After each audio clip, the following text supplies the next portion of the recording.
Lo dice en la cuestión de precios. ¿Partimos, chiquillo? No hay problema. Ya. Hola a todos, muy buenas tardes. Aquí Andrés Alvarado del equipo de Endeavor Chile.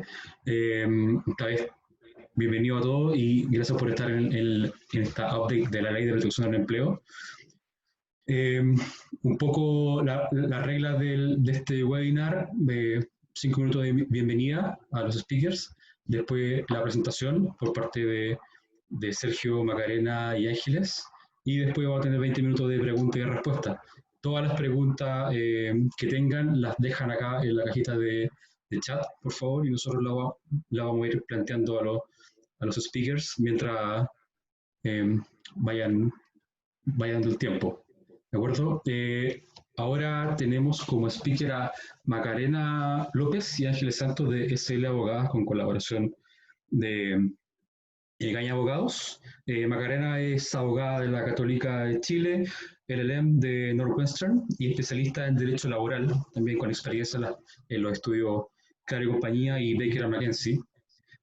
Ángeles Santos es candidata a magíster en Derecho y especialista también en Derecho Laboral con experiencia en el estudio de la Mayora y Seguirre. Y también Sergio Montes, que es director del área laboral de PPU, nuestro aliado. Así que, chiquillos, la palabra es suya. Las preguntas a la caja de abajito, por favor. Macarena, tú partes. Ya, muchas gracias por la presentación. No hay mucho más que decir y tenemos poco tiempo, así que voy a empezar rápido. Miren, la verdad es que si bien el título de este webinar es específicamente la Ley de Protección al Empleo, todos los expositores estuvimos de acuerdo que hay algunas cosas previas que nos gustaría conversar, por varias razones. Uno, porque hay algunas medidas que están fuera del contexto de la Ley de Protección al Empleo, la ley corta que ya va a hablar la Ángeles, que es mi socia. Hay algunas cosas algunas medidas que están fuera de esa ley específica, pero que sí el Código del Trabajo u otras leyes específicas en materia laboral otorgan a los empleadores para que puedan ir tomando no específicamente referidas a una pandemia como el COVID-19, porque la ley laboral ni ninguna ley en Chile o en otros países probablemente se puso en el lugar de esas normas, ninguna ley general, pero sí son medidas que la ley otorga a las empresas para que puedan ir paliando y se pueden aplicar en estas circunstancias. Entonces, ¿por qué las vamos a decir? Uno, porque muchas veces los empleadores no saben de su existencia, a pesar de que son medidas que siempre han existido, y tampoco saben cómo implementarla, y además porque ahora con la incerteza que existe respecto de la Ley de Protección al Empleo y la ley corta que se va a publicar supuestamente, la verdad es que hay varias empresas que están volviendo atrás y están empezando a implementar medidas fuera de la Ley de Protección al Empleo. Entonces, esa es la razón de por qué vamos a hablar de estas medidas previas o medidas como generales, y luego vamos a entrar en detalle en la Ley de Protección al Empleo.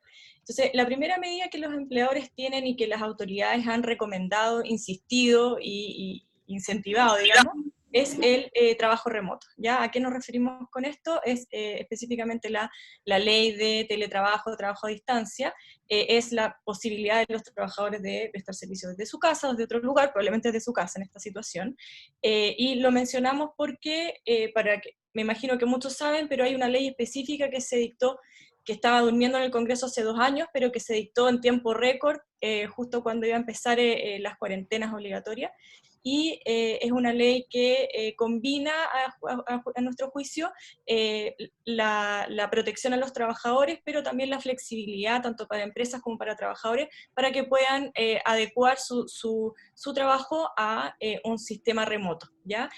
Sí, eso sí, establece varias regulaciones que no estaban en nuestro Código del Trabajo, en nuestras leyes laborales, por lo tanto los empleadores que implementen el trabajo remoto, que probablemente todos ustedes lo están haciendo en este minuto, tienen que cumplir con la ley porque sí establece ciertas protecciones a los trabajadores que antiguamente no existían, ya como temas de seguridad laboral, jornada, normas específicas que sí, en el fondo, ahora hay que preocuparse, ¿ya? Y un tema importante de la ley de trabajo remoto, de trabajo a distancia, teletrabajo, como quieran llamarle, es el tema de la vigencia, ¿ya? Para que lo tengan presente. Aquellos pactos de teletrabajo que se suscribieron antes de la ley de teletrabajo tienen hasta julio, hasta el 1 de julio, para adecuarse y empezar a cumplir con esta nueva ley. Pero aquellos pactos que se hayan suscrito después de la ley, o sea, los que empezaron a trabajar en teletrabajo, trabajo remoto, después de que empezó la vigencia de la ley de teletrabajo, tienen que empezar a cumplir desde el día 1 con esta norma. Entonces, ojo con eso para ver si están cumpliendo o no están cumpliendo. De partida, saber si hicieron un anexo de trabajo remoto o no. Eso es lo primero que tienen que ver, cómo lo hicieron, si se ajusta a la ley o no, y si es que lo empezaron a hacer, empezaron a trabajar de forma remota antes de que se publicara la ley de teletrabajo, vean si es que el anexo, qué sé yo, cumple con la normativa a partir del 1 de julio, porque ahí ya es ley para todo el mundo. Eso es lo primero. Esa es la primera norma, que es trabajo remoto. La segunda medida, digamos, es el feriado individual o feriado colectivo, ambas posibilidades. Es probable que muchos de ustedes, muchas empresas ya hayan implementado, ya hayan dado vacaciones, hayan negociado con trabajadores en particular que se tomen las vacaciones que tenían pendientes como medida desesperada un poco, o incluso el feriado colectivo. Igual lo menciono porque quizás algunos no saben que existe esta posibilidad, pero el feriado colectivo se refiere a la facultad del empleador de unilateralmente, o sea, sin pedirle permiso a nadie, digamos, declarar el feriado colectivo, pero eso significa que ya sea toda la empresa o una sección específica de la empresa se va de vacaciones, pero con un mínimo de 15 días hábiles y algunos requisitos especiales. Ya, ojo que si hacen esto, si es colectivo, si van a invocar el feriado colectivo, o sea, sin negociar con la persona, sino que decirle que se tome vacaciones, tiene que cumplir con los requisitos legales para que sea colectivo, ¿ya? Y a esto me refería con los 15 días hábiles, que sea para una sección específica. No puedo llegar y decir, colectivo, a todos los que tienen 30 días acumulados. No, eso no puede ser así. Si es que se da que justamente en una sección todos tienen 30 días, está bien, pero tiene que ser o toda la empresa o una sección. No se puede como ir discriminando según la conveniencia de la empresa, ¿ok? Eso para que lo tengan presente. Otra medida que pueden tomar es lo que se conoce para los abogados el jus variandi, ¿ya? Eso significa que la empresa, el empleador, digamos, tiene algunas facultades para modificar los contratos de trabajo en algunos aspectos con ciertos límites, ¿ya? Pero igual existen, ¿ya? Son específicamente respecto de 3 cosas. Uno, respecto a las funciones del lugar de trabajo y de la jornada de trabajo. Y esto es importante porque ya vamos a ver que otra medida es la posibilidad de modificar el contrato, de bajar el sueldo, de bajar la jornada, hacer algunas modificaciones con acuerdo a los trabajadores. Pero hay algunas cosas, algunas cláusulas del contrato que se pueden modificar unilateralmente por el empleador, y esa es la gracia. Nuevamente, igual que el feriado colectivo, es unilateral, no se tiene que pedir permiso, no se tiene que hacer un anexo de contrato, sino que es el empleador el que tiene la facultad de hacer algunos cambios.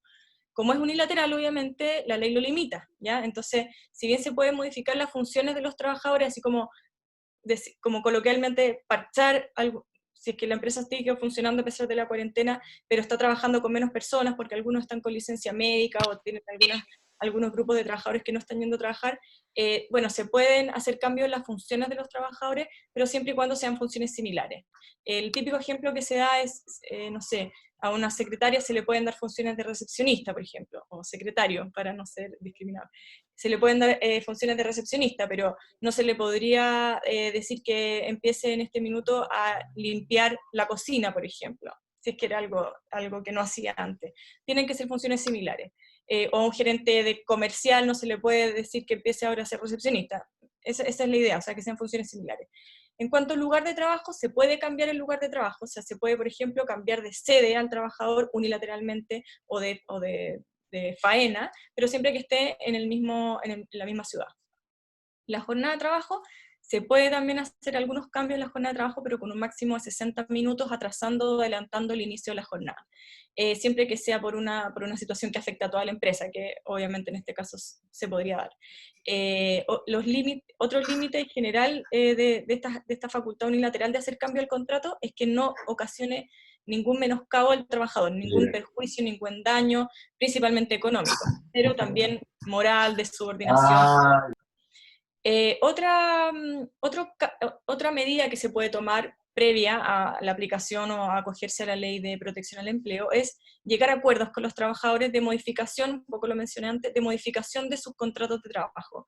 Y lo que más nos ha tocado con la Ángeles es la solicitud de cambio de remuneración y de jornada, sobre todo remuneración, empresas que se ven están súper complicadas con problemas de caja, y la verdad es que si no bajan los sueldos, despiden, esa es la única opción. Entonces, el primer tema que nos han preguntado incluso es, ¿se puede bajar el sueldo en Chile? Sí se puede, con acuerdo del trabajador obviamente, pero sí se puede, lo que ya en esta situación, aunque suene feo, es una buena noticia. Hay países donde no se puede bajar el sueldo, ¿ya? Aunque sea con acuerdo del trabajador. Entonces, sí se puede bajar la remuneración, el único límite es el sueldo, el ingreso mínimo, digamos. Pero hay algunas empresas que están bajando 30, 40, incluso ya hemos visto hasta 60% del sueldo, así que es algo que se puede hacer con acuerdo del trabajador, lamentablemente, pero es eso, o en muchos casos perder el trabajo. Y relacionado con esto, alguna medida que puede servir en algunos casos, no digo que sea para todas las empresas, pero por ejemplo se podrían distribuir de distintas maneras bonos anuales, gratificaciones, stock options, otros beneficios que los trabajadores tengan garantizados. Y me refiero, por ejemplo, a un bono anual que todos los trabajadores reciban de forma garantizada de, no sé, 3 millones de pesos, por decir algo, y ustedes planeen bajar la remuneración durante 3 meses. Bueno, se podría quizás hacer un cambio en el contrato de manera de distribuir ese bono anual y pasarlo a las remuneraciones de los meses en que van a ganar menos y eventualmente no dar ese bono. Podría ser, es algo que obviamente ustedes pueden jugar con la remuneración y beneficios que otorguen, pero para que lo tengan en la cabeza se puede hacer siempre y cuando tengan un acuerdo de trabajador. Bueno, eso por ahora. La siguiente medida ya es la suspensión del contrato de trabajo, y ya empezamos en el terreno de la ley de protección al empleo. Lo único que se me fue decir, antes de que empiece el Ángeles con esa ley, en cuanto a las vacaciones, individuales o colectivas, yo creo que la mayoría de las empresas lo que tienen en la cabeza es, bueno, les doy las vacaciones, les aseguro la remuneración un par de días, y además yo bajo mis costos en caso de que haya un finiquito posteriormente, porque ya soluciona el problema de los feriados pendientes, ¿verdad? Además, hay un tema financiero que nos ha tocado con varias empresas, que, por ejemplo, que las personas ya no tengan vacaciones pendientes disminuye los pasivos de las compañías, y por lo tanto hace cambios en los EBITDA y esos índices, y por lo tanto quizás ayuda en una mejor situación financiera para pedir créditos bancarios o ese tipo de cosas que quizás a uno no se les ocurre, pero es una buena medida que pueden ir tomando para prevenir, porque ya estamos con hartas empresas que están pidiendo créditos para otro tipo de cosas, no solamente para efectos laborales, sino que para sobrevivir, digamos. Así que bueno, eso era algo que se me había quedado en el tintero, que es un buen dato. Ahora los dejo con la Ángeles para que empiece con la ley de protección al empleo, y yo voy a retomar al final con algunas conclusiones finales para que también las tengan en la cabeza, cómo evitar juicios, cómo evitar problemas con despidos y ese tipo de cosas. Así que Ángeles, tienes la palabra. Bueno, hola, voy a pasar aquí, ya. Gracias, Maca. Bueno, yo les voy a hablar a grandes rasgos de lo que es la ley de protección al empleo, a grandes rasgos porque podríamos hablar muchas horas sobre esto, pero vamos a hacer un pequeño resumen de lo que ha sido hasta ahora la ley de protección al empleo y los cambios que están en proceso y que probablemente dentro de los próximos días o semanas ya se van a implementar. Como muchos de ustedes sabrán, en marzo de este año, a mediados de marzo, el gobierno, ya previendo una crisis a partir de la contingencia del coronavirus, puso sobre la mesa un paquete de medidas para hacer frente, de cierta forma, a esta eventual crisis, medidas que iban desde lo económico, tributario, y también incluía aspectos laborales. Desde este último punto de vista, desde el punto de vista laboral, lo que desde un principio se tuvo en mente era algún sistema, mecanismo o alternativas que pudieran ayudar a las empresas a evitar despidos o despidos masivos y tratar de mantener la vigencia de los contratos lo más posible, aun cuando los trabajadores estuvieran impedidos de prestar los servicios para los que fueron contratados. Así, dentro de este contexto de medidas, dentro de un tiempo récord, con muy poca discusión y de una tramitación muy rápida, se aprobó esta ley denominada Protección al Empleo, que da dos grandes opciones a las empresas para enfrentar desde lo laboral la crisis sanitaria que estamos viviendo. A grande, o sea, como gran eslogan que yo creo que tiene esta nueva ley, es que permite de distintas maneras acceder al seguro de cesantía, a los trabajadores a acceder al seguro de cesantía en circunstancias que anteriormente no eran o no existían.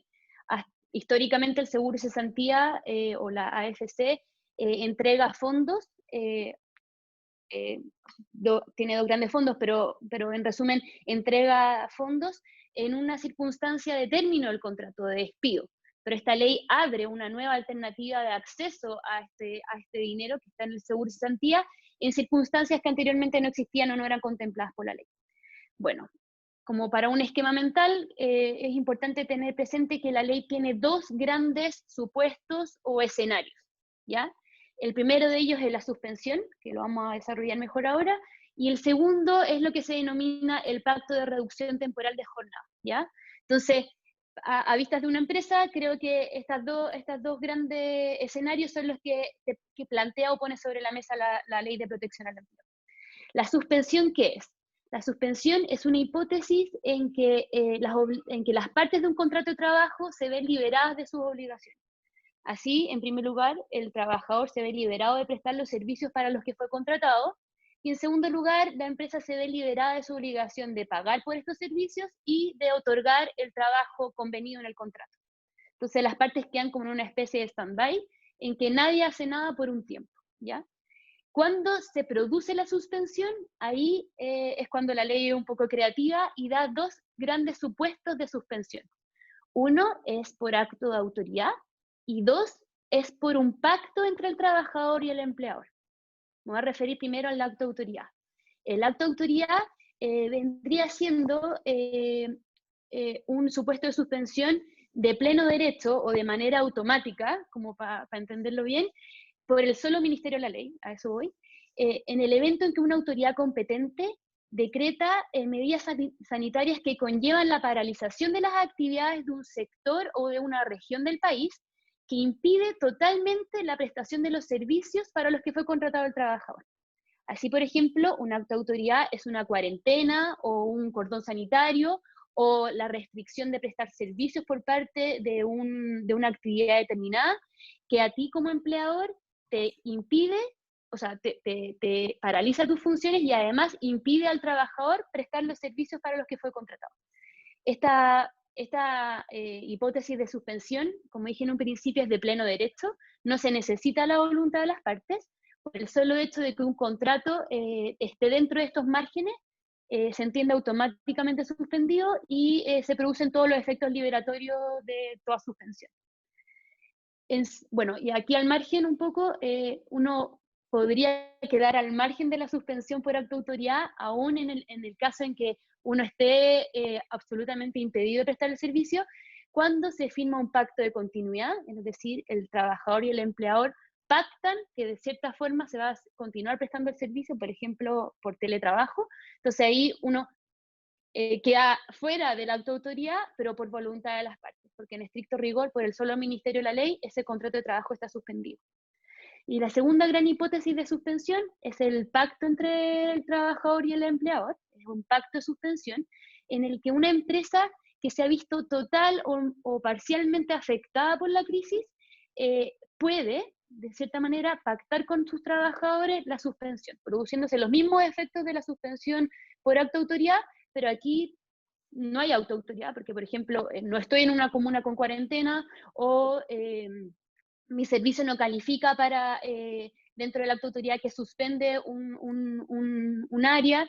Entonces, al no afectarme la autoautoridad, pero sí me afecta de cierta manera, total o parcialmente, la crisis o el coronavirus o la situación sanitaria, yo puedo pactar con mis trabajadores de común acuerdo esta suspensión, ¿ya? Entonces, como en resumen, hay una hipótesis que opera por el solo Ministerio de la Ley, sin necesidad de voluntad de las partes, y hay una segunda hipótesis que opera únicamente cuando hay un acuerdo entre el trabajador y el empleador. En esta segunda hipótesis no se puede imponer la suspensión, sino que tiene que haber voluntad de ambas partes.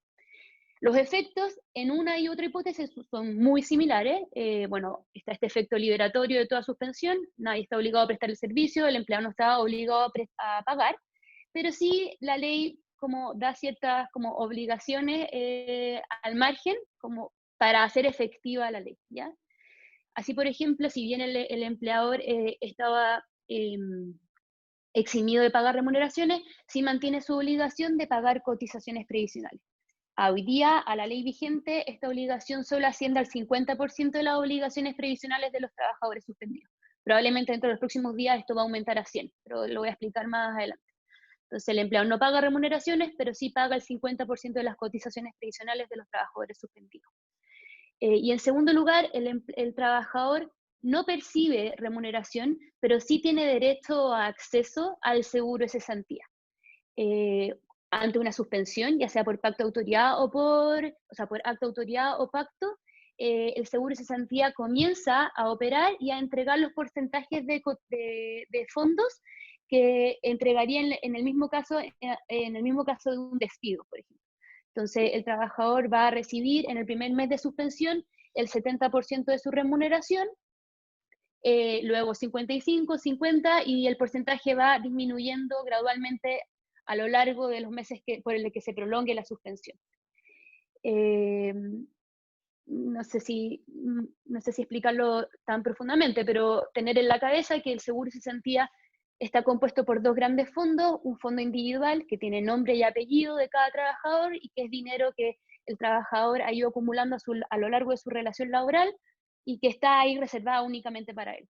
Pero luego hay un fondo, que es un gran fondo, que es el fondo solidario, que ahí uno puede acceder a ese fondo solidario una vez que se te agota el individual y que si bien tiene un acceso más restringido, esta ley igualmente lo abre. Entonces, si es que durante la suspensión mi fondo individual es insuficiente, el trabajador suspendido igual podrá acceder a este fondo solidario.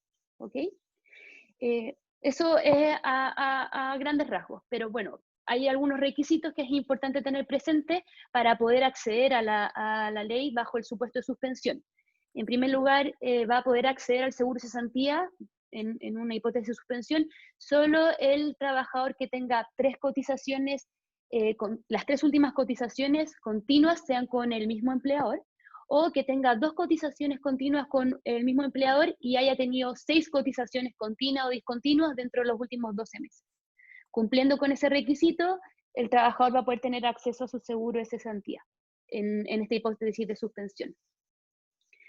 Algunas preguntas típicas que nos llegan es, ¿se puede poner término al contrato de trabajo durante la suspensión? O sea, por ejemplo, una empresa que, bueno, accede, o sea, decide suspender, pero a lo largo del tiempo ve que esta cuestión es insostenible, porque, por ejemplo, ya no tiene ni siquiera dinero para pagar las cotizaciones previsionales, o tiene que cerrar, etcétera, etcétera. Sí, con la ley actualmente vigente, sí se permite el término del contrato, pero únicamente bajo las causales de necesidades de la empresa o desahucio escrito del empleador. ¿Ok? Entonces está muy restringida, están muy restringidas las causales para poner término al contrato de trabajo por iniciativa del empleador. Y se puede incluir a trabajadores con licencia médica, también es una de las grandes preguntas, y no, la ley deja al margen a los trabajadores que estén haciendo uso de licencias médicas para efectos de la suspensión. O sea, no se puede suspender a un trabajador que está con licencia médica, porque durante ese periodo se supone que su institución de salud corre con sus ingresos. Entonces, el trabajador con licencia médica queda al margen. ¿Ok? Eso es la suspensión a muy grande, de manera muy resumida. Y luego la suspensión era la primera gran alternativa que da la Ley de Protección al Empleo, pero tenemos una segunda gran alternativa que es la reducción de jornada y remuneración. A mi parecer, creo que esta es una tremenda iniciativa, una tremenda alternativa, especialmente para el periodo de tiempo en que ojalá que luego la crisis comience a bajar y las empresas quieran volver a reintegrar a sus trabajadores, lo hagan de manera paulatina, ¿ok? Pero, como les voy a explicar más adelante, es una medida muy restringida a qué tipo de empresa puede acceder, o a qué tipo de empresa puede acceder a la reducción de jornada. Bueno, la reducción de jornada y remuneración consiste en que, por un pacto, o sea, aquí necesariamente hay una voluntad entre el trabajador y el empleador, se acuerda una reducción de la jornada de trabajo semanal en hasta un 50% y paralelamente una reducción de la remuneración en la misma proporción de la rebaja de jornada. Entonces, si yo tengo una jornada de 40 horas a la semana y me pagan, por ejemplo, 1.000.000 de pesos, yo podría pactar con mi empleador una reducción de hasta un 50%, o sea, hasta 20 horas, y paralelamente mi remuneración también disminuir en un 50%, o sea, por 500, bajaría a 500.000 pesos. Eso es a grandes rasgos. Pero la gracia que tiene es que aquí también se abre la ventana o la posibilidad de que el trabajador pueda acceder aparte de su seguro de cesantía, porque la ley te permite acceder hasta el 50% de lo que el trabajador dejó de percibir por la reducción de remuneración, ¿ya? Entonces, el trabajador por contrato va a disminuir su remuneración en hasta un 50%, pero ese 50% que dejó de percibir, el seguro de cesantía te cubre un 50%. Entonces, en un caso hipotético, podrías llegar a ganar mensualmente el trabajador hasta un 75% de su remuneración. Un 50% por parte de la empresa y 25% que lo suple el seguro de cesantía. Bueno, el tema está en que si bien a mí me suena bien, porque las empresas probablemente están acotando sus horarios de apertura, por ejemplo, o los trabajadores están teniendo más inconvenientes para llegar a su trabajo, entonces les acomoda una reducción de jornada. Las empresas que pueden acceder a esta medida y pueden pactar con sus trabajadores son súper limitadas. El primer caso que la ley permite, son las empresas afectadas al IVA, que hayan tenido dentro de los 3 meses, de los últimos 3 meses consecutivos, una baja en un 20% en sus ingresos, ¿ya? El segundo tipo de empresa que podría acceder hoy día es solo aquellas empresas que están dentro de un procedimiento concursal de reorganización o dentro de un procedimiento de asesoría económica de insolvencia. Y en último lugar, las empresas que están afuera de cualquier tipo de acto de autoridad por considerarse empresas que prestan servicios esenciales o de primera necesidad. Entonces, una empresa de primera necesidad no va a poder acogerse nunca a la suspensión, porque la ley siempre va a instar a que estas empresas continúen funcionando porque son necesarias para el orden mínimo, pero sí pueden pactar esta rebaja de jornada, ¿ya? ¿Qué prestaciones obtiene el trabajador y quién las otorga? Lo expliqué al principio. El trabajador va a poder acceder a una especie de suplemento de su remuneración, de la remuneración que dejó de percibir, y ese suplemento lo paga la AFC, con cargo al seguro de cesantía.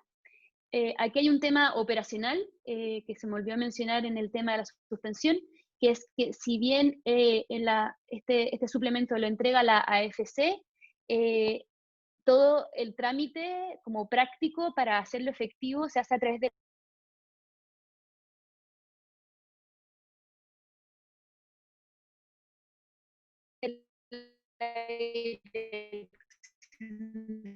trabajo, no a través de la...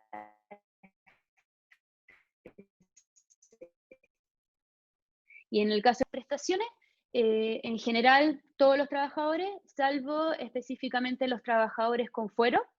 A diferencia de la suspensión, los trabajadores con fuero no pueden pactar reducciones de jornada, y para efectos de acceder al seguro de cesantía, la ley también da una serie de requisitos que tiene que cumplir el trabajador previsionalmente para poder optar a estos fondos. Y son que el trabajador registre 10 cotizaciones mensuales de la AFC, continua o discontinua, en el caso de que tenga un contrato indefinido, o que el trabajador tenga al menos 5 cotizaciones mensuales en la AFC, continua o discontinua, en caso de que tenga un contrato a plazo fijo. Ahí varía un poco con respecto a los requisitos previsionales que tiene que cumplir el trabajador en la suspensión, ¿ya? Bueno, y se puede acoger con fuero, ya lo dije, no. La ley regula expresamente que los trabajadores con fuero no pueden pactar con sus empleadores la reducción de jornada y de remuneración proporcional. Como gran tema, el despido. lo dije en un principio, esta ley desde su origen buscó evitar despidos y más bien prolongar la vida de los contratos de trabajo lo más que se pueda, accediendo al seguro de cesantía, qué sé yo, pero igual se regulan ciertas hipótesis de despido. En primer lugar, la ley prohíbe durante 6 meses o por el tiempo que se prolongue el estado de catástrofe que los empleadores puedan invocar como causal de término el caso fortuito o fuerza mayor. ¿Ya? Es una medida que se veía venir porque probablemente muchas empresas habrían terminado contratos por esta causal que deja al trabajador absolutamente desprotegido porque no da derecho a ningún tipo de indemnización. ¿Okay? Ni de años de servicio, mes de aviso, nada. O sea, el trabajador se va con su feriado, simplemente. Y luego, la hipótesis de la necesidad de la empresa, a la ley de hoy, como lo voy a explicar más adelante, probablemente va a haber un cambio, pero al día de hoy, la ley vigente solo permite terminar los contratos suspendidos por necesidad de la empresa o desahucio escrito del empleador. Y esto te da un derecho al pago de indemnizaciones por años de servicio y mes de aviso. Las indemnizaciones se tienen que calcular en base a la última remuneración del mes completo en que se haya trabajado. Entonces, ahí hay un tema de la base de cálculo de la indemnización que también es importante tener presente. Y tercera alternativa, que yo creo que es como nuestra alternativa estrella dentro del último tiempo, porque es la que menos riesgo conlleva para la empresa, es el mutuo acuerdo. El mutuo acuerdo siempre está permitido. Es llegar a una especie de pacto entre las partes en que se pone término, pero únicamente el trabajador está de acuerdo, la empresa también, y ahí hay muchísimo margen para negociar alguna alternativa de indemnización convencional, qué sé yo, y te permite poner término con un bajo riesgo a un juicio de despido injustificado o qué sé yo. Yo creo que es una muy buena alternativa hoy día, si es que no hay otra alternativa que poner término a los contratos, llegar a un acuerdo de término con los trabajadores. Ley corta. Esta ley famosa corta es un temazo porque, tal como lo dije en un principio, la ley de protección al empleo fue rapidísima. Una vez entrada en vigencia, a las pocas horas creo, ya había una ley en tramitación en el Congreso que buscaba modificar o incluso aclarar muchas de las dudas e incertezas que nos puso sobre la mesa la Ley de Protección al Empleo. Esta ley corta ya fue aprobada por el Congreso, viene a modificar varios de los aspectos que yo les acabo de resumir sobre la Ley de Protección al Empleo, pero aún no entra en vigencia porque el Ejecutivo todavía no la publica en el Diario Oficial. Entonces, estamos a la espera de que salga. Se supone que lo más probable es que va a salir tal como está, tal como se aprobó en el Congreso, a menos que el Ejecutivo use el veto, pero se dice que no. Y les voy a decir muy rápido qué es lo que viene a modificar para que lo tengan presente al momento de tomar alguna decisión respecto a la Ley de Protección al Empleo. En primer lugar, las cotizaciones previsionales durante la suspensión, yo les mencioné que eran en un 50% a los trabajadores suspendidos, pero esta ley busca que el empleador durante la suspensión del contrato pague el 100% de las cotizaciones, ¿ya? Con respecto a la AFP, el 100% se va a calcular en base al ingreso que va a recibir el trabajador de la AFC, o sea, el 100% de la AFP va a calcularse en base a lo que el trabajador recibe de la AFC, no de su remuneración original. Y en cambio, salud, seguro de cesantía y sobrevivencia, creo, eso va a ser el 100%, pero en base a la remuneración pactada originalmente en su contrato de trabajo, es decir, el 100% que siempre ha percibido o se ha cotizado. Luego, los despidos, aquí sí que hay un cambio, pero fuertísimo, que en caso de que esta ley entre en vigencia, ya los contratos suspendidos no van a poder terminar por necesidades de la empresa, y la ley solo permite específicamente que los contratos terminen por mutuo acuerdo, renuncia voluntaria o muerte del trabajador, vencimiento del plazo y término de la obra o servicio. O sea, queda al margen la posibilidad de despedir por necesidades de la empresa o desahucio escrito del empleador, a diferencia de lo que ocurre hoy día. La prohibición del caso fortuito se mantiene. O sea, quedamos solo con algunas causales. Empresas que realizan actividades excluidas de la paralización por parte de la autoridad pueden suspender contratos únicamente de aquellos servicios que no son necesarios o 100% necesarios para mantener su funcionamiento esencial. Así, por ejemplo, un caso emblemático es el de las clínicas, que si bien están al margen de cualquier posibilidad de suspender porque son servicios de primera necesidad, sí podrían suspender algunas áreas específicas dentro de las clínicas que por esta pandemia no es necesario mantenerlas vigentes porque realmente no se están utilizando, ¿ya? Eso se permitiría expresamente por esta ley. Las trabajadoras con fuero maternal, a diferencia de lo que se decía en un principio, también quedarían al margen de la suspensión. Entonces no se podrían ni suspender, ni tampoco se podría pactar con ellas una reducción. Y 5 nuevos requisitos para suscribir un pacto de suspensión del contrato de trabajo. Yo les hice mención de que está la autoautoridad y también la posibilidad de pactar la suspensión. Hoy día el pacto de suspensión se puede siempre y cuando la empresa se haya visto afectada total o parcialmente en su actividad. Esta ley que busca, de cierta manera, objetivizar cuando una empresa se ve parcialmente afectada. Y dice que una empresa se va a ver parcialmente afectada cuando tenga una disminución en al menos un 20% de sus ingresos por servicios o ventas en comparación al mismo mes del año anterior.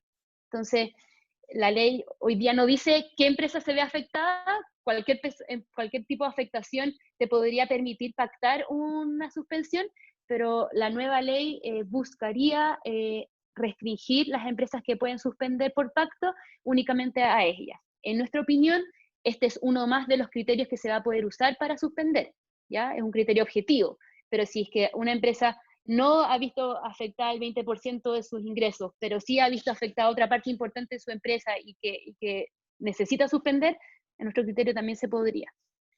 Luego, prohibición de repartir dividendos, esto es muy emblemático, las sociedades anónimas que se hayan acogido a la ley de protección al empleo o que formen parte de un grupo de empresas que dentro del cual hay alguna empresa que haya suspendido contratos, por ejemplo, la ley prohíbe la repartición de dividendos dentro del año o del año comercial en que haya contratos suspendidos, ¿ok? Prohibición de repartir dividendos, eso ya. Y había otro ahí, aquí, perdón, prohibición de acogerse a la ley. La actual ley no prohíbe a ninguna empresa en particular acogerse a la ley de protección al empleo, pero esta ley corta que buscaría, por ejemplo, prohibir el ingreso a esta ley de empresas que tengan relación con paraísos fiscales. Y además, otro tema emblemático es que se restringiría el pago de honorarios a los directores de aquellas sociedades anónimas abiertas que vean suspendidos algunos de los contratos de trabajo de sus trabajadores.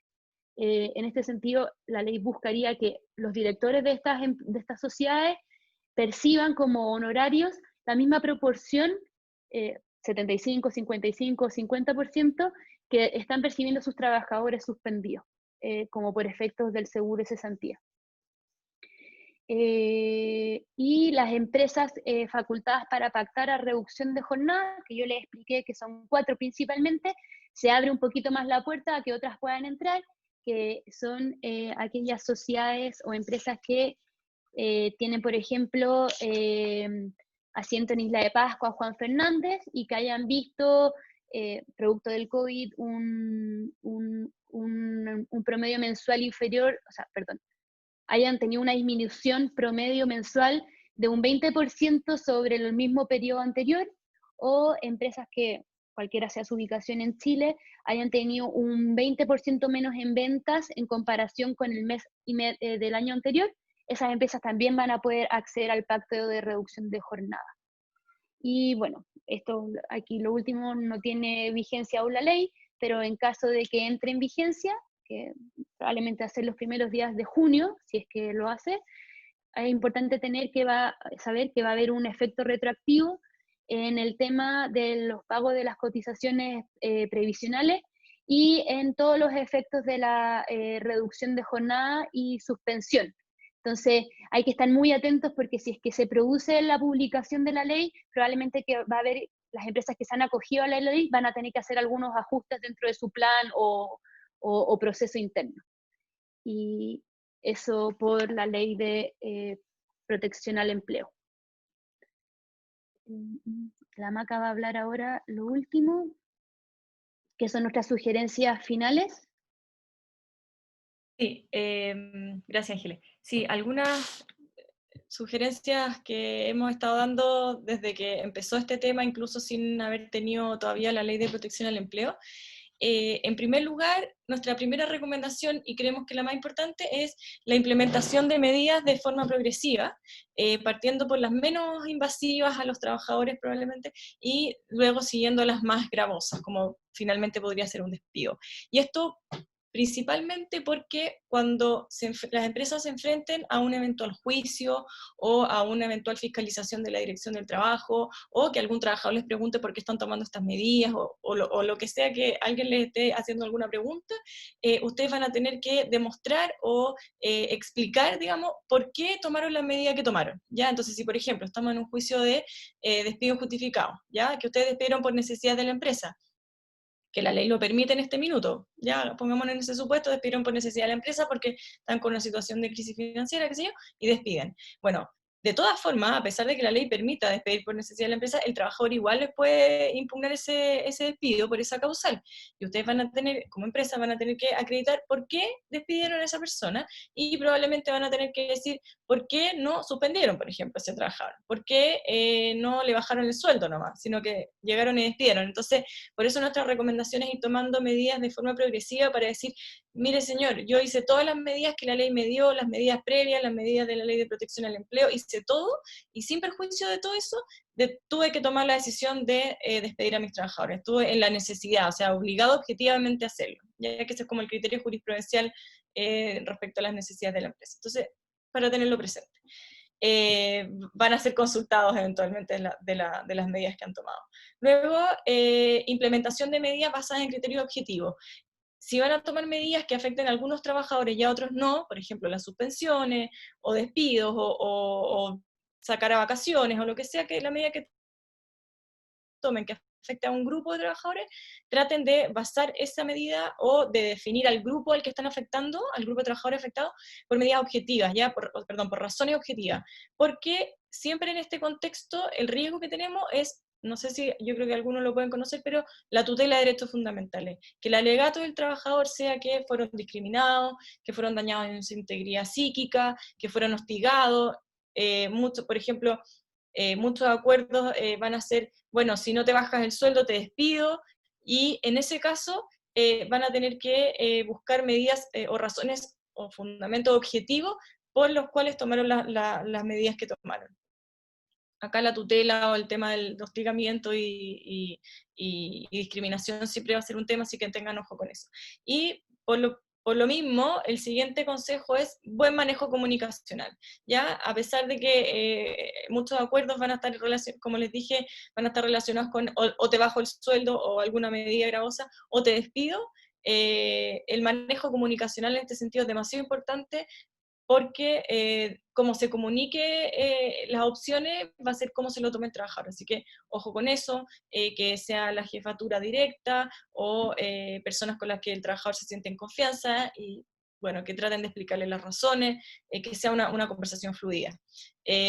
Luego, intentar llegar a acuerdos con buen manejo, por supuesto, con medidas objetivas, qué sé yo, con todo lo que hemos dicho antes, pero como toda esta situación, la Ley de Protección al Empleo, luego la ley corta, ha estado siempre en la palestra, en las noticias, en la prensa sale que hay empresas que están usando esta medida de forma indiscriminada, nadie sabe qué significa que sea una medida que sea usada de forma indiscriminada, porque en principio se podía usar siempre. Entonces, hay tantas dudas respecto a la aplicación de esta ley, las autoridades salen diciendo cosas contradictorias, hay tantas dudas que si pueden optar por el acuerdo con los trabajadores en cualquier sentido, en bajas remuneracionales, en suspensiones de mutuo acuerdo, pero quizás sin aplicar la ley, o despidos por mutuo, o en el fondo términos de contrato por mutuo acuerdo, siempre prefieran el acuerdo por sobre otras medidas más impuestas o aplicaciones de leyes más gravosas, porque son menos riesgosos, como les explicó la Ángel.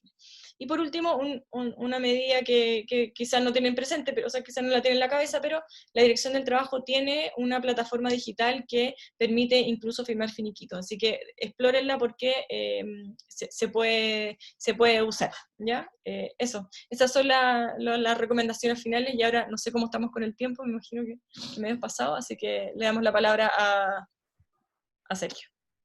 Sí, muchas gracias. Para todos los que están acá presentes, las preguntas van a caer en la cajita de chat acá abajo, por favor, para responderla cuando terminemos. Sergio. Déjame un segundito, estoy tratando de compartir la pantalla para poner. Dice, usted no puede iniciar la función de compartir pantalla. Ok. Dame un segundo para poner este subtítulo frente a todos. Bueno, primero que nada, agradecer a Endeavor la invitación. Algunos de ustedes ya probablemente escucharon, yo ya he hablado algunas cosas para Endeavor, algunos webinars, pero este es distinto y voy a hablar de temas que hasta ahora no había hablado nunca. Voy a ir rapidito, pero me gustaría que nos detuviéramos y me gustaría que si, por supuesto, a los asistentes les quedan dudas sobre esto, las incorporen dentro de la instancia de preguntas, porque es súper práctico la orientación que yo le voy a dar a este asunto. Yo originalmente lo pensaba llamar, como ustedes verán, le puse trabajo en era de pandemia, se iba a llamar nueva normalidad, pero bueno, la frase quedó como, digamos, en un mal lugar, así que hubo que redenominarla. Pero en definitiva se trata de esto, digamos. O sea, a ver, algunas de las empresas que nos están escuchando estarán funcionando porque son empresas esenciales o porque hoy día no se ven afecta a ningún tipo de restricción de medida de autoridad, no están en Santiago, no les rige la cuarentena, pueden estar en provincia. Y otras no, otras estarán cerradas a la espera de reabrir prontamente, y esas que están cerradas, a su vez, algunas estarán total o parcialmente teletrabajando y otras totalmente cerrada y en suspenso, digamos. Bueno, cualquiera sea el caso, incluso aquellas que están funcionando, lo cierto es que vamos a tener que, esto está súper trillado y yo sé que lo han escuchado harto, pero es la verdad, y desde el punto de vista legal es así, vamos a tener que hacer un montón de cambios a lo que estábamos acostumbrados. Y la pregunta entonces que surge y la que nos hacen a los abogados es, ¿cuáles son esos cambios? ¿Cuál es la magnitud de esos cambios? Y primeramente, ¿de dónde sale? ¿Cuál es la fuente de esos cambios? ¿Hay fuente legal? ¿Esto es puro bla bla del abogado? ¿De dónde salió todo esto? Y la verdad es que la respuesta, como suelen ser las respuestas que damos los abogados, es ambigua, es ambivalente. ¿Tiene fuente legal? Sí la tiene. Y la tiene en cuanto a que hay algunos artículos del Código del Trabajo, están citados como ustedes pueden ver en pantalla, son el artículo 184, 184 bis y el artículo 183E del Código del Trabajo, que dicen en definitiva, señor empleador, usted tiene que hacerse cargo, usted es responsable de la vida y salud de sus trabajadores, y no solo de sus trabajadores, sino que también de sus trabajadores subcontratistas. ¿Ya? Y por lo tanto, como es responsable, tiene que tomar medidas. ¿Cuáles son esas medidas? Bueno, vamos viendo caso a caso, pero usted tiene que tomar medidas. Esta es la norma de la cual surge la necesidad de informar a los trabajadores los riesgos que están expuestos, de entregarle a los trabajadores elementos de protección del personal, de tomar medidas, de actuar, de contratar prevencionistas. Todas estas cosas son finalmente derivados con fuente legal específica o no de estas normas de carácter general. Entonces, sí hay, volviendo a la pregunta que formulaba hace un segundo, sí hay fuente legal de todo lo que estamos hablando. Sí, estas no son obligaciones de, señor, si usted es buena gente, podría tomar algunas medidas que podrían cuidar a los trabajadores. No. Si usted falla, si usted, el señor empleador, falla, acá le pueden caer las penas del infierno, porque no estamos hablando solo de multas administrativas, sino que eventualmente, vamos a aterrizar los casos que nos convoca hoy día, si un trabajador se le contagia de coronavirus en su empresa y es capaz de demostrar que se contagió en su empresa, cuestión que tiene una dificultad, pero vamos a dejar eso de lado un segundo, es capaz de demostrarlo y a su vez usted no es capaz de demostrar que tomó todas las medidas para evitar que eso ocurriera, bueno, entonces se puede comer un juicio de la gran flauta. Esa es la verdad, y puede haber indemnizaciones de perjuicio, indemnizaciones por daño moral, lucro cesante, daño emergente, en fin, digamos. O sea, los juicios finalmente más cuantiosos para los que nos dedicamos a estos temas laborales, los juicios más cuantiosos en términos de lo que está en juego, de los montos que se disputan, son siempre juicios de enfermedades profesionales o accidentes del trabajo. Y acá estamos a las puertas de vernos enfrentados a una situación de enfermedad profesional. Entonces, ese es el problema que estamos tratando de contestar en esta muy breve alocución que estoy haciendo. Es decir, ¿cómo me preparo yo? ¿Cómo? Y voy a ser más dramático todavía. En el caso que yo el día de mañana enfrente un juicio, ¿cuál es el checklist que yo tengo que demostrar de las cosas que hice para que, no les digo que con esto ganen el juicio, pero por lo menos para llegar en un mejor pie a este eventual juicio. Y vamos a sacar esto de la situación litigiosa y voy a llevarlo a una cuestión más moral. ¿Qué cosa nos pide la ley que tenemos que hacer para cuidar a nuestros trabajadores? Y eso, a su vez, lo he dividido en 4 grandes áreas, digamos, que son totalmente discrecionales mías, digamos, porque no están en ninguna parte, son simplemente como yo veo este problema. Uno es el retorno al trabajo. Ya sé que algunas empresas hoy día no han parado de funcionar y por lo tanto esto del retorno les aplica solo a media. Otro es respecto de la obligación de informar. Otros son las medidas concretas que hay que tomar en materia de cuidado y elementos de protección personal. Y el cuarto, y quizás el más... el asunto por el que más me han preguntado últimamente es casos concretos, situaciones que se han dado y que se pueden dar en las empresas, cómo debe actuarse, cuál es el límite, digamos, porque si uno aplica en estas cosas una postura demasiado conservadora, bueno, entonces finalmente cerremos las empresas hasta que salga la vacuna por lo menos y dejemos de trabajar y quedémonos esperando esta salida de la vacuna. Y como eso no puede ocurrir, porque entre otras cosas produciría una debacle total en nuestra economía, vamos a tener que convivir con este riesgo. Y convivir con el riesgo significa saber qué hacer y no hacer, saber tomar decisiones. Como ustedes verán en la preciosa dibujo que pusimos en el PowerPoint, hay una persona que está protegiéndose del coronavirus con un maletín y con un paraguas, y eso es un poquito lo que queremos reflejar. Primero era la operación retorno, es decir, ya, yo hoy día estoy parado, vamos a hacer de caso, que no necesariamente es la situación de todos, yo tengo función en Santiago, o tengo una sucursal en Santiago, y hoy día no soy una empresa esencial, y por lo tanto hoy día no estoy funcionando, o estoy funcionando vía remota, pero espero que cuando se levante esta cuarentena empezar a volver, ¿ya? ¿Y qué es lo que nos dice la ley? Bueno, obviamente la primera respuesta es re fácil. Una vez que terminen las restricciones legales, usted puede empezar a volver. Pero ¿qué es lo que nos dice el criterio? Nos dice, ojo, vuelva, pero ojalá vuelva de a poco. Ojalá aplique los criterios de esencialidad, progresividad y prevención. Que insisto, no tienen fuente legal. Son criterios que nosotros vamos aplicando en base a las reglas generales que establece la norma y también a protocolos que ha ido sacando el Ministerio de Salud hasta ahora, que naturalmente no regulan todas las situaciones posibles e imaginables, pero al menos nos dan una pista de qué es lo que nos está pidiendo la autoridad. Y una de las cosas que nos está pidiendo la autoridad es vuelva de a poco si puede. Vuelva con algunos trabajadores, vuelva con menor jornada. En definitiva, trate de meter la menor cantidad de gente en un mismo lugar al mismo tiempo. ¿Ya? Y eso que corre, por ejemplo, para algunas restricciones que están vigentes en las reuniones de más de 50 personas, por ejemplo, es una restricción que está vigente y no tiene, que sepamos al menos para cuándo terminar, también corre en términos de aplicarlo como criterio para las empresas. Si usted tiene una empresa donde trabajan muchas personas en un espacio reducido, y eso no ha sido nunca un problema, porque ¿por qué lo iba a hacer? Digamos, es recién un problema. Tratemos de, en lo posible, porque esto es una sugerencia, no es una obligación, y en esto quiero ser bien enfático, tratemos de, en lo posible, ir buscando formas con ingresos y salida diferido, si usted, por ejemplo, tiene una empresa que le pone transporte a los trabajadores, y eso significa que yo le pongo bus a los trabajadores, tratemos de darle más de una vuelta al bus, que sean 2 o 3 idas y vueltas, de manera tal que expongamos a la gente lo menos posible. Insisto, esto porque si el día de mañana tenemos un caso, ya vamos a llegar a la parte de cómo reaccionar en caso de que no se nos produzca algún caso o alguna situación sospechosa de coronavirus, nosotros podamos mostrar la cara más limpia posible. Y eso de verdad es de gran utilidad frente a las autoridades, frente a la justicia y frente a los propios trabajadores. Entonces, como decía, los criterios son de esencialidad, progresividad y prevención. Son bastante de sentido común algunos de ellos, y obviamente no quiero imponerlos o no quiero dejar en ningún caso la sensación de que estos son obligaciones. Son más bien criterios para, como decía, el día de mañana hacer frente a una situación, ¿no? Después, ¿qué pasa con la información que le tengo que dar al trabajador? Y esa información, ¿dónde tiene que estar? ¿Cuáles son las medidas que tengo que dar, que tengo que tomar como empresa para que yo el día de mañana, si me hacen, y vuelvo siempre al checklist, si me hacen el test de la blancura y me dicen, a ver, pero usted informó a los trabajadores de cuáles son las situaciones que se exponían en particular en materia de coronavirus, yo puedo decir, sí, informé y cumplí.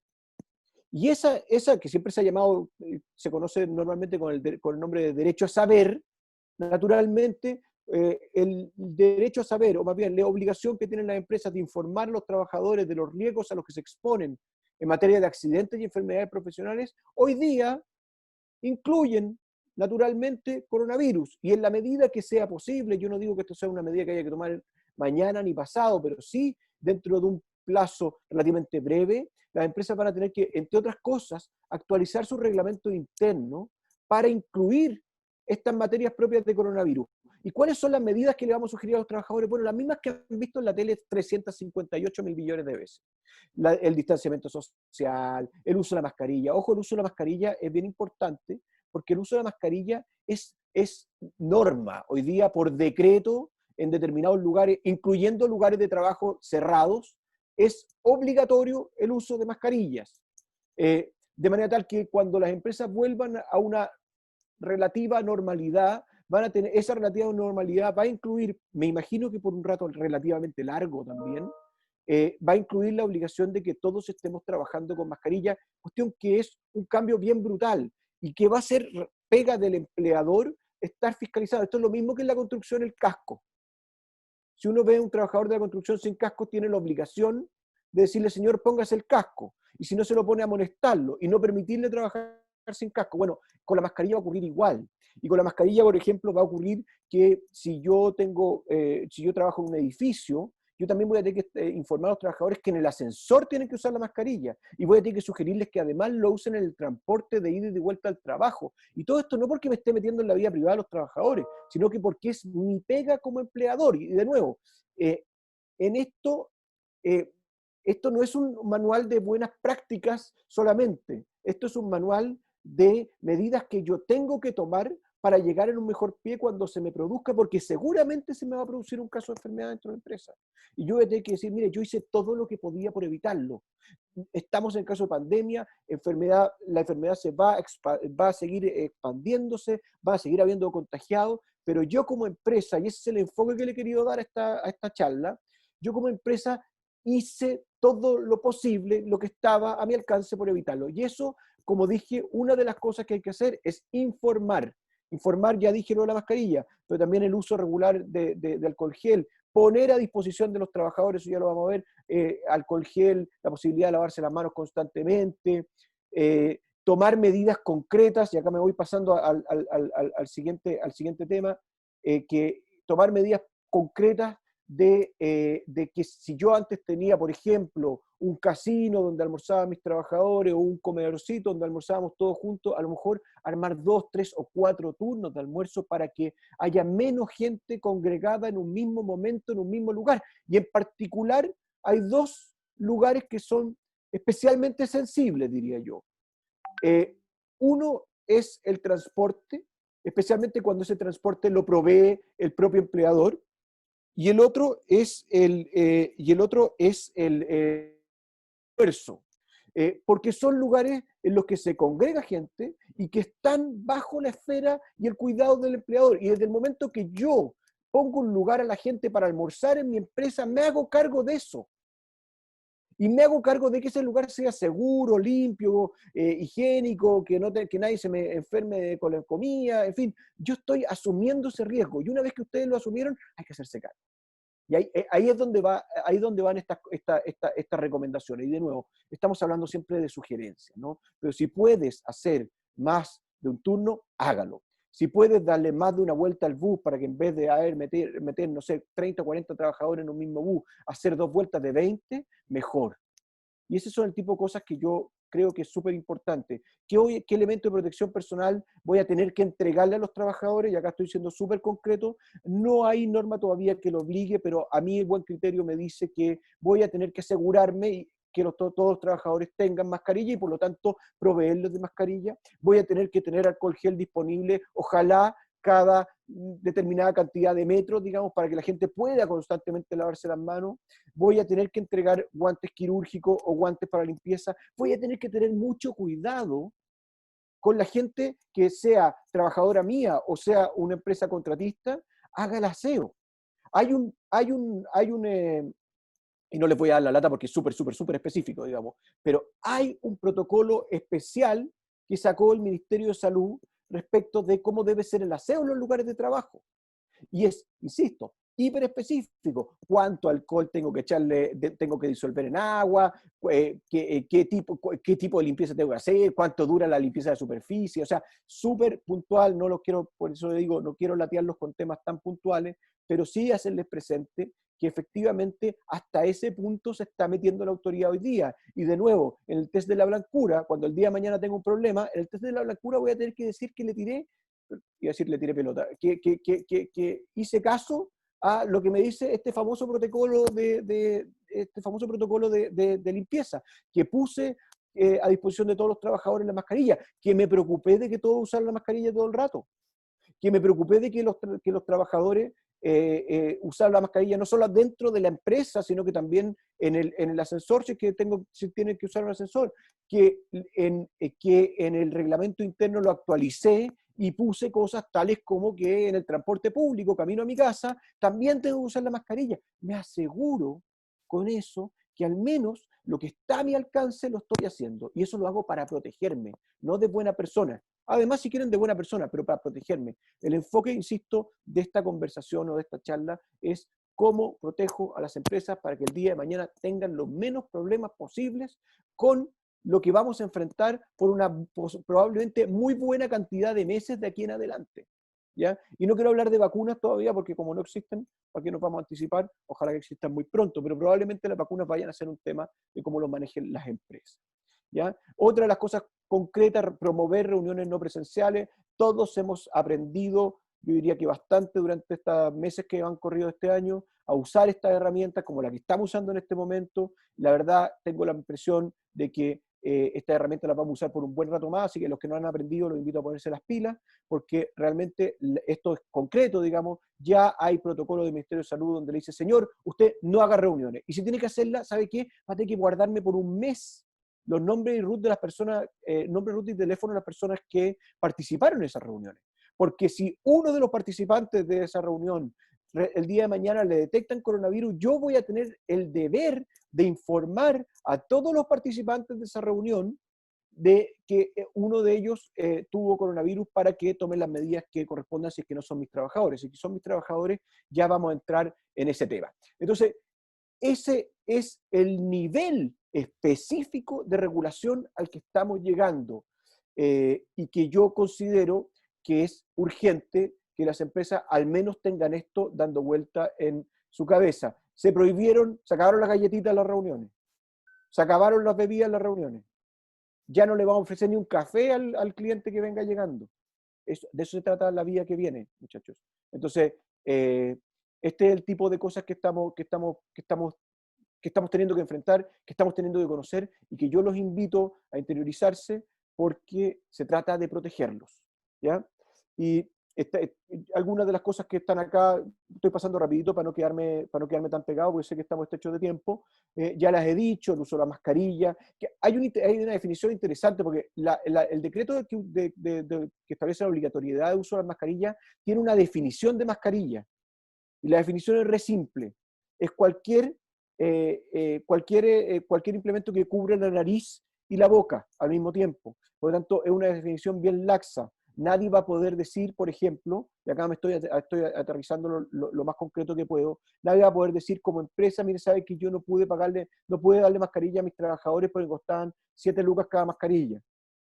Porque hoy día la norma se flexibilizó. Hay una discusión respecto de cómo hacemos, o si va a haber mascarilla certificada o no certificada. Nosotros hemos estado conversando con el ISP bastante sobre ese tema, no quiero ser latero, de nuevo, son bien específicas las cosas en las que me estoy metiendo, pero lo que les quiero decir es que hoy día, en los hechos prácticos, digamos, más allá de que hay importadores o fabricantes de mascarillas que han sido certificados, y que el ideal es tener de esos proveedores las mascarillas para el día de mañana, de nuevo, protegerme y cuidarme como empresa. La definición legal de mascarilla está bien laxa, así que lo importante es que yo sepa pasarle a todos una cosa, como dicen los argentinos, un barbijo que los deje bien cubiertos, y que el día de mañana yo me preocupe también de que todos mis trabajadores estén especialmente cuando se trata de lugares cerrados, constantemente con mascarilla, constantemente lavándose las manos, si no es con agua y jabón, al menos con alcohol gel.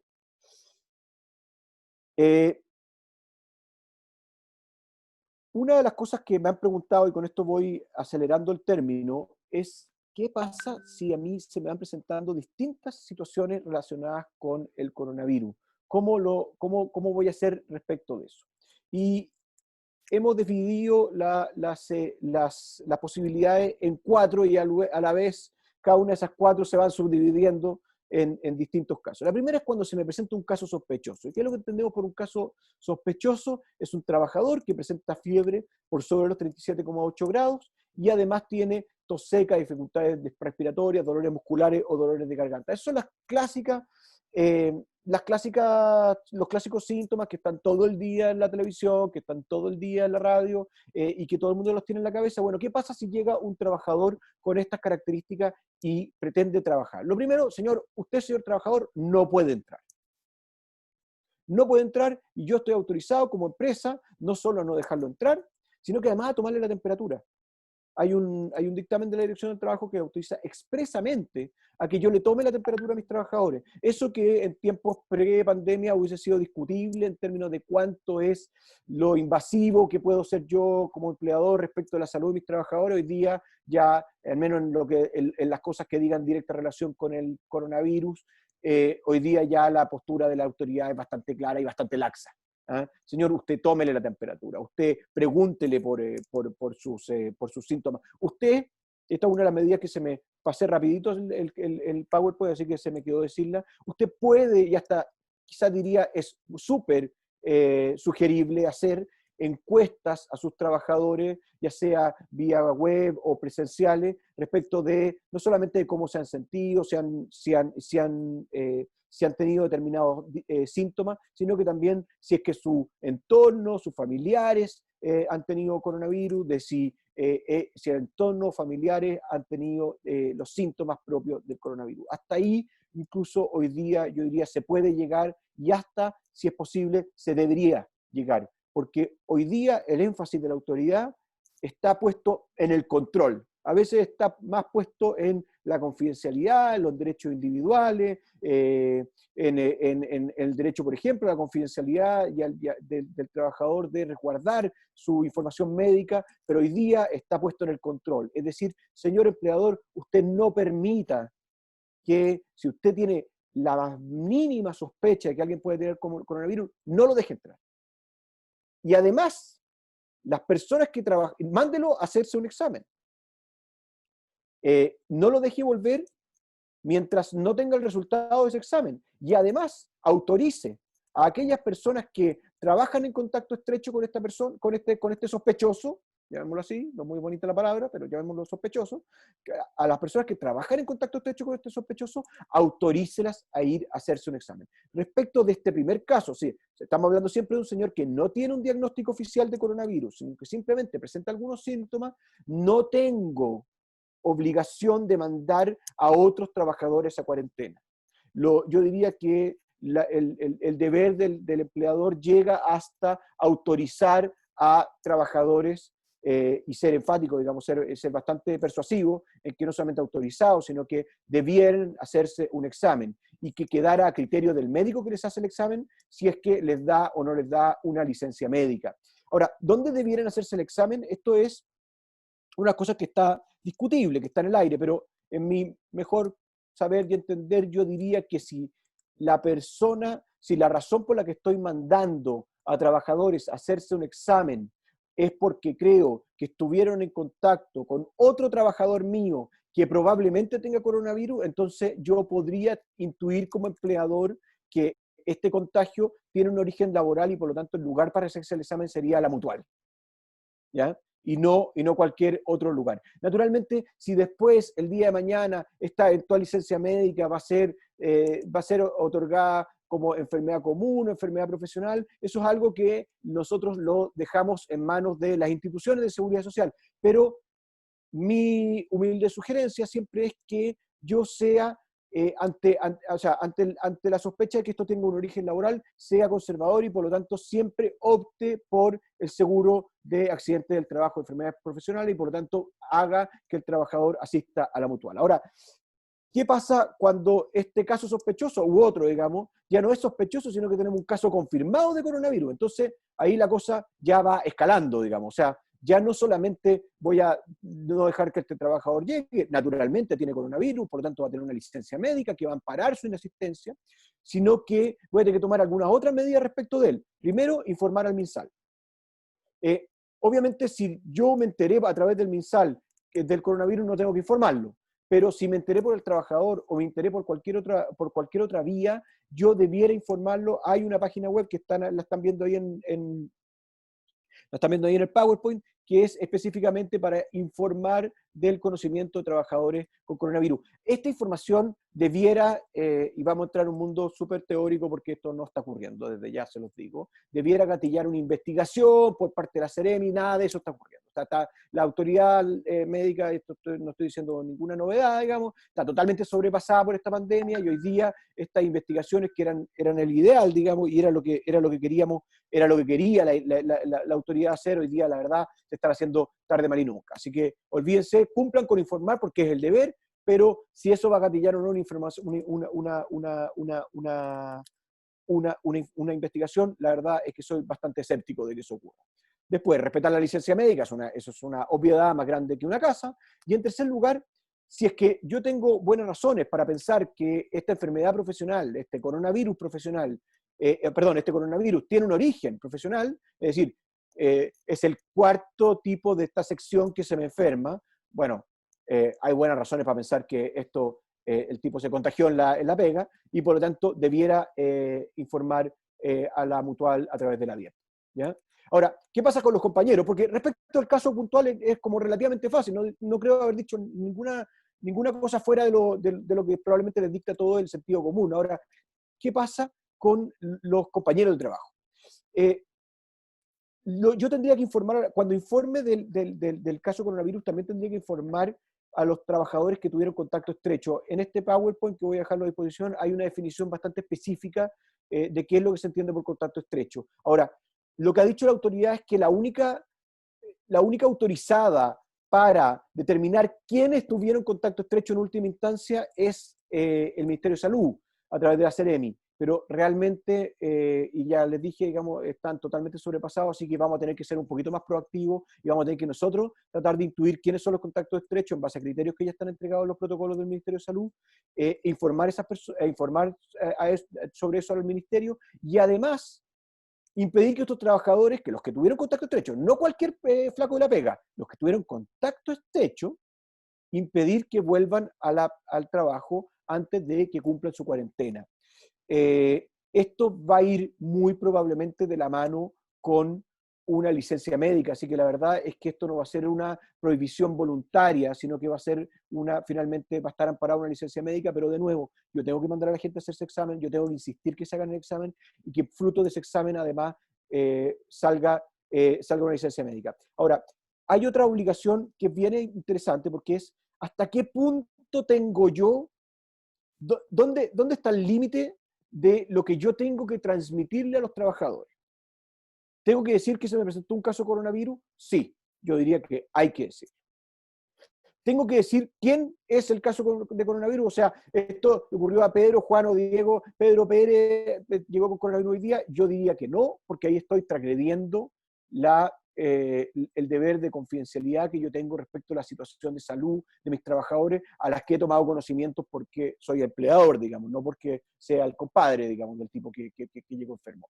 Pero sí tengo que informar respecto a que se presentó un caso de coronavirus y tengo que informarlo sin nombre y apellido, pero tengo que decirle, por ejemplo, usted tuvo contacto estrecho con un caso de coronavirus confirmado y por lo tanto tiene que ir a hacerse un examen. La gente probablemente va a sumar 2 más 2 y en 3 minutos va a saber quién es el caso coronavirus. No estoy diciendo que no se sepa, pero que no se sepa a través mío, por lo menos.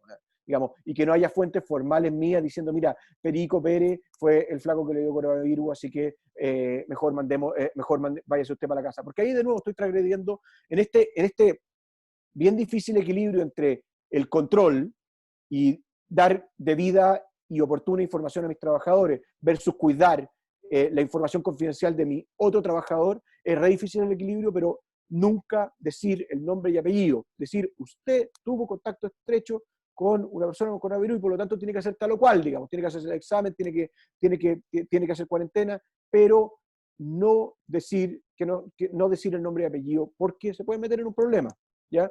Después, ¿qué pasa si llega Perico Pérez, siempre lo usamos como ejemplo, el pobre Perico, y me dice, mire, yo estoy impecable, no tengo síntomas, todo bien, pero mi señora tiene coronavirus? Entonces Perico Pérez no entra a la pega. Y Perico Pérez se tiene que ir a hacer un examen inmediatamente y no volver hasta que tengamos el resultado del examen. Y Perico Pérez además va a tener una licencia. Pero además le voy a tener que informar a las personas que trabajaron estrechamente con Perico Pérez para que también se vayan a hacer un examen. Porque si la señora Perico tiene coronavirus, es bien probable que Perico lo tenga y por lo tanto aquellas personas con que haya convivido Perico estrechamente también lo tengan.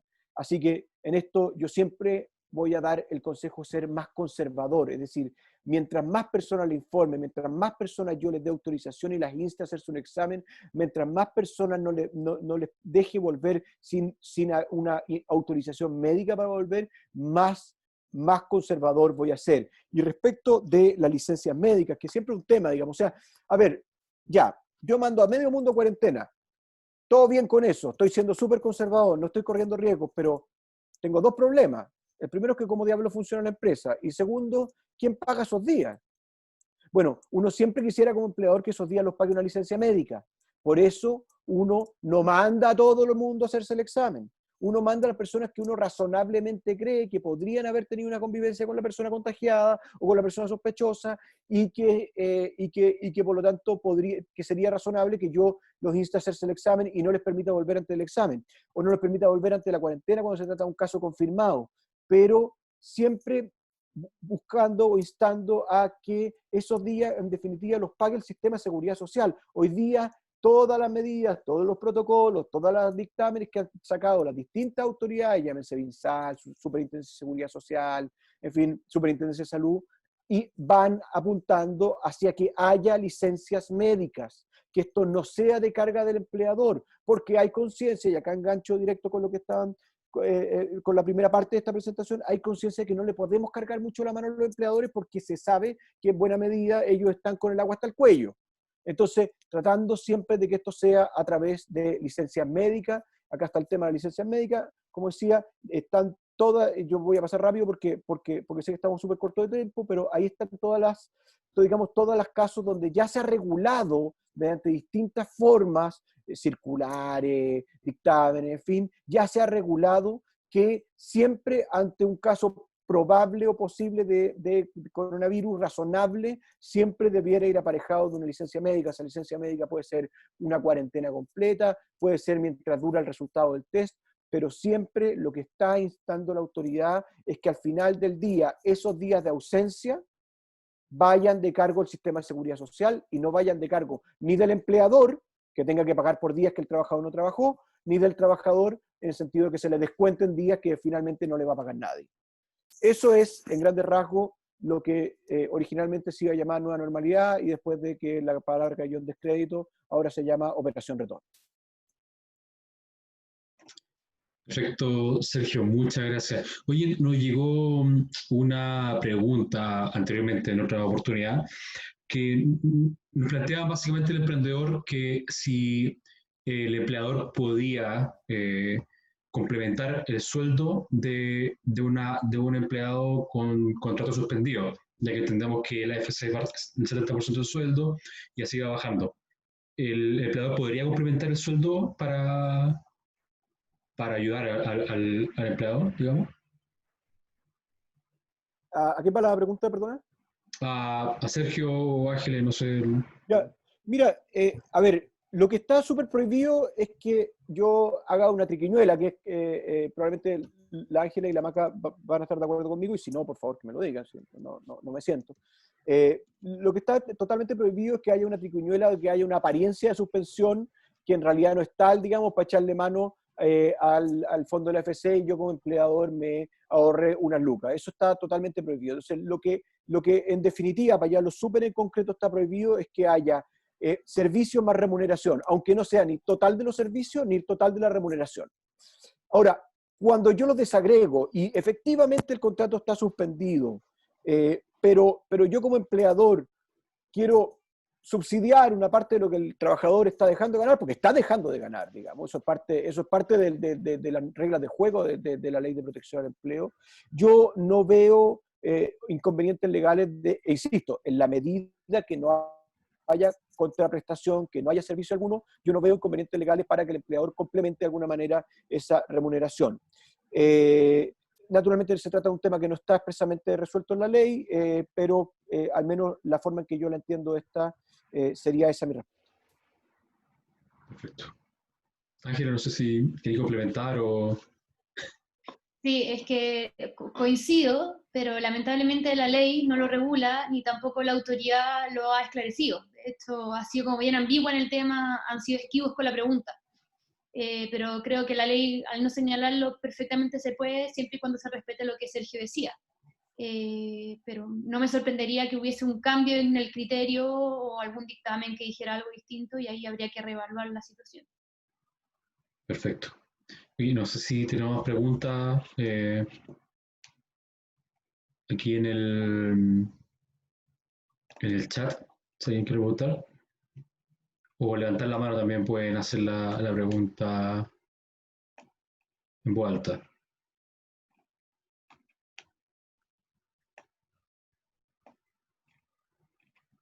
Sí, mira, Rodrigo Villa tiene una pregunta. En el caso de un trabajador suspendido y este pudo trabajar, por ejemplo, 5 días entre medio del mes y luego volvió a cuarentena, ¿se le pagan esos 4 días por liquidación?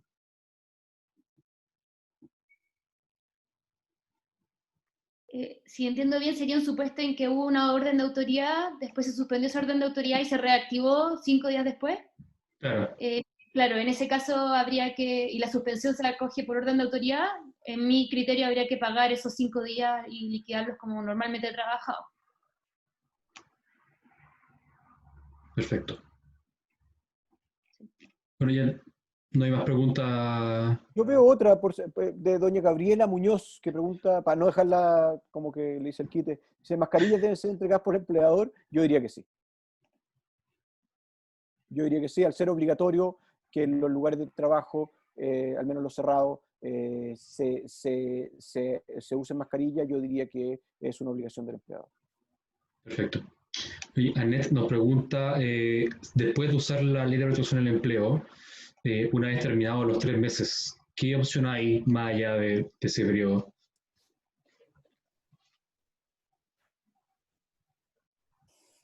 Lo explico.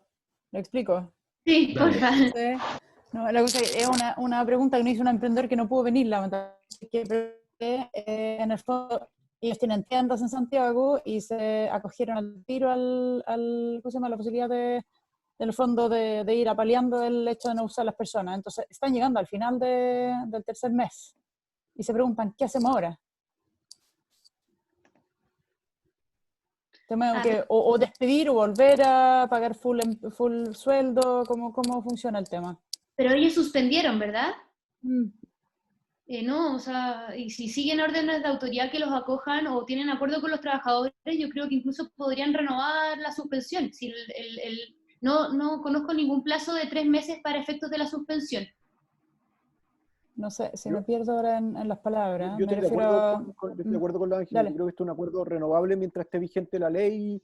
La ley de protección del empleo tiene una vigencia determinada, digamos que en principio serían 6 meses, pero lo que sí ocurre, complementando un poco lo que dice el Ángel, es que el rendimiento de la AFC es decreciente, en términos de que va cubriendo cada vez menos, digamos.